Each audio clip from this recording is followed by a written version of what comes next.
Okay, welcome back to Unit 4. This is Part 2. We left off with this Lab 1, and you had an assignment where you had to draw 5 squares. Looking back at your assignment, a lot of you try to rewrite the square function. Remember, a function only performs a single task. So by you changing that, making it do multiple tasks, you're actually defeating the purpose of a function. The best way to solve that problem was to leave the square alone, okay, keep that code, and down here where you draw square, that should have been in a loop. You should have did a for loop right before that calls this 5 times. And after it calls inside that loop, you had to move the turtle across the screen. You had to pick the pen up, move it over, put the pen down to get ready to draw your next square beside it. So all you had to do was create a for loop down in this area here that I have highlighted and put draw square in that for loop. Run that for loop 5 times, which calls draw square, and all draw square does is draw a square. So again, some of you went up and changed draw square, and you made it try to do everything. Not only draw the square, you try to move it, and then you try to make it draw 5 squares at one time. Okay, just remember, a function does a single task. Keep it simple, and then you could call that task over and over again. So you should have put a loop down here where draw square is in red. Okay, let's move on. Docstring I'm not too concerned with. It's just another type of comment, and docstrings will actually show up on the internet. Okay, and that's the purpose of docstring. And usually use that for programs and functions to tell you, show up on the internet what they actually do. So I'm not really concerned with docstrings. You'll learn more about that for those who move on to in programming. Okay, a function call, again, that's where we call the function in main. Okay, this is the main program right here. Notice it's all lined up here at the end, and this is a function call, draw square. That's where we call that function. The program stops and comes up here and runs this function, and then it picks up right after that function runs. Okay, so right here is known as the function call.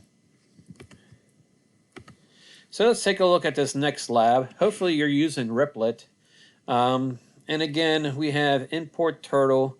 We have a function. Okay, so right after import turtle, this is where your functions go.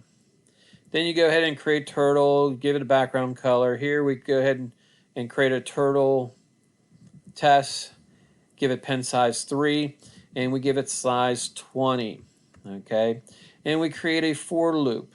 Okay, in this for loop, notice it loops 15 times. Okay, if we get back up here to the function, not only does it does red, purple, hot pink, and blue. That means it's going to go through 4 times. Red, purple, hot pink, blue.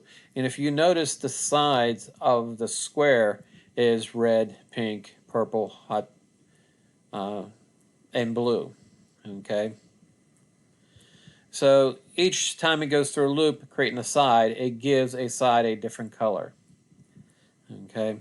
So we go ahead, and this is the function call where we call draw multiple colors square test in size.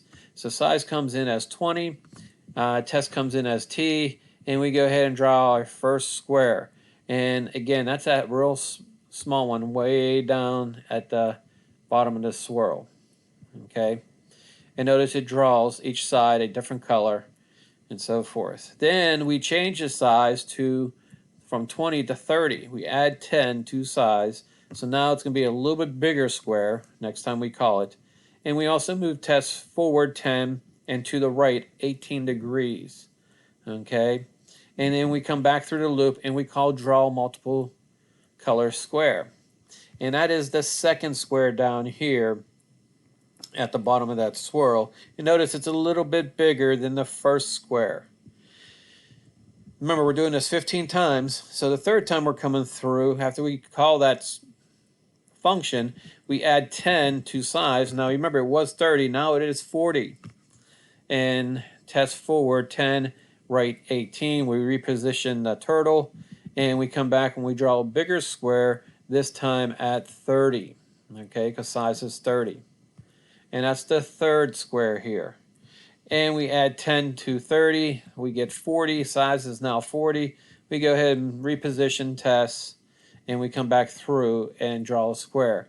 And notice it keeps drawing a square, 15 of them, till it gets to a real big one here, okay? And that's how this one works, okay?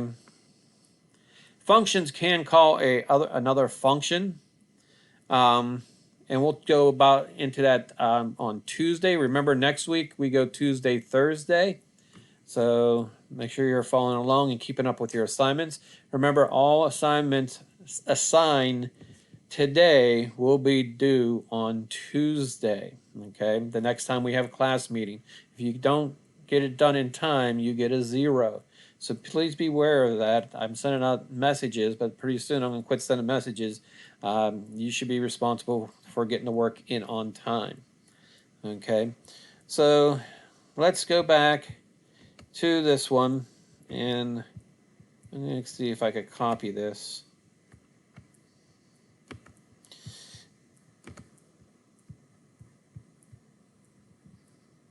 And we go to Riplet. Now, when you're creating a Riplet, and we're in Riplet now, and some people are having a hard time, up in a corner says New Riplet, okay? If you click on that, notice it says Python with Turtle, okay? That is the one you need to create, okay? That is the one that you need to when you're working with turtles. If you pick the other one, it will not work. So if you're working with turtles, you need Python with Turtle. Simply hit the New Riplet, and it'll go ahead and create it, okay?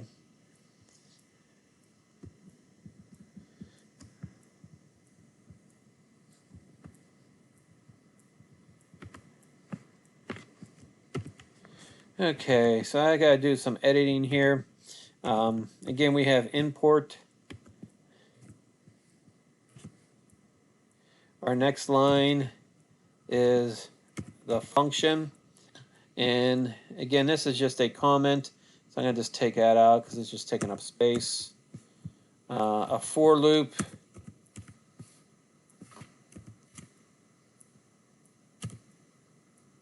Should be indented 1. Again, make sure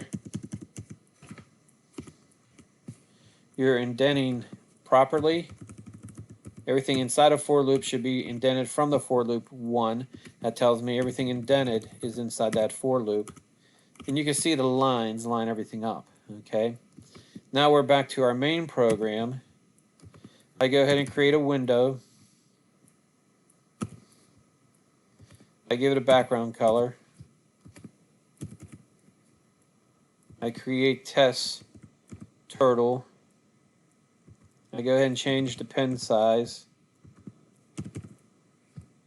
I change the size. Okay, and again, notice I got to get this over so it's all in line. Okay, Python is very particular about indenting properly. Okay, and since that's in a for loop, it gets indented. Okay.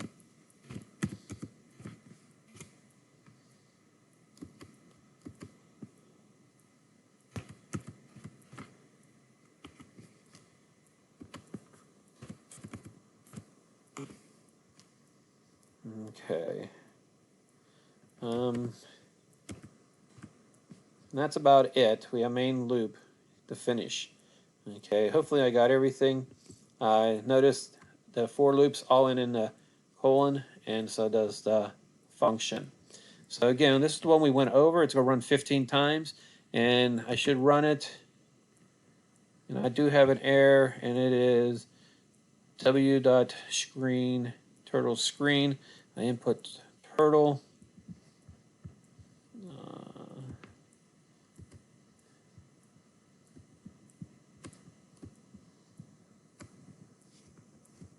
I don't think I'm in turtle though. Let's double check that.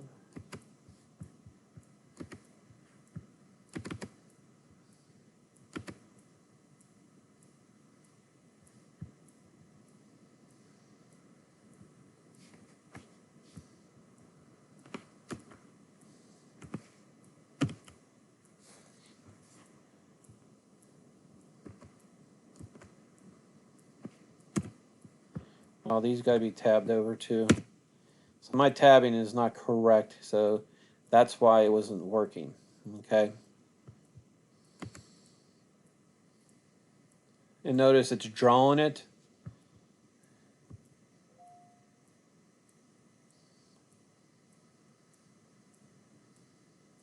Okay, and it should do it 15 times, making a spiral. And again, if you notice, I had this WN equal turtle.screen. It was tabbed in just by 1. So that basically tells the computer that it was with this function when it's not supposed to be. That's why it wasn't working the first time. This was tabbed in. So remember, tabbing is very important. Okay. For a function, everything should be tabbed in 1. If it's in a loop, it should be tabbed in 1.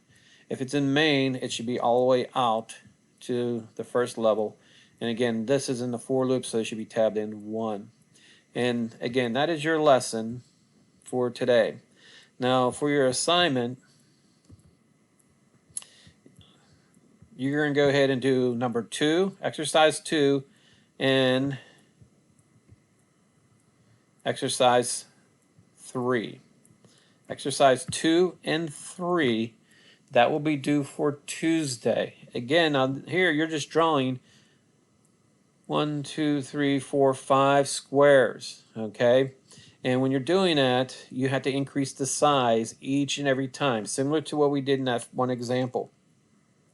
Notice after you draw this square, you got to move the turtle back and down and to the right, or facing towards the right, so it would draw the next square. And then you got to go back, down, and face this way. Each time through the loop, you got to go back, down, and to the right, or actually to the left of the turtle.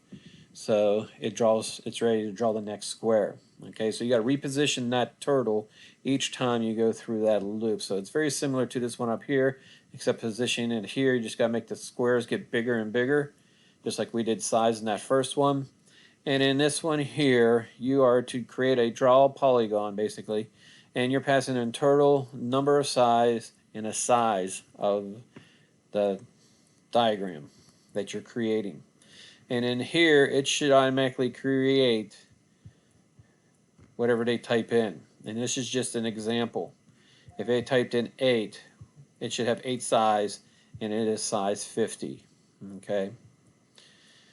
So again, you have to take this number. Remember, each one of these angles should add up to be 360. And since this is 8, to figure out what each angle should be, you need to take 360 divided by 8, and that'll tell you what each angle should be. Okay? And it all depends on what they type in. If they type in 8, if they type in 10, whatever. Okay? So 8 represents the number of sides. 50 represents the size of the polygon, and you have to create that function in a main program, have them input whatever they want to go ahead and draw that figure. Okay, so number 2 and number 3 will be due for Tuesday.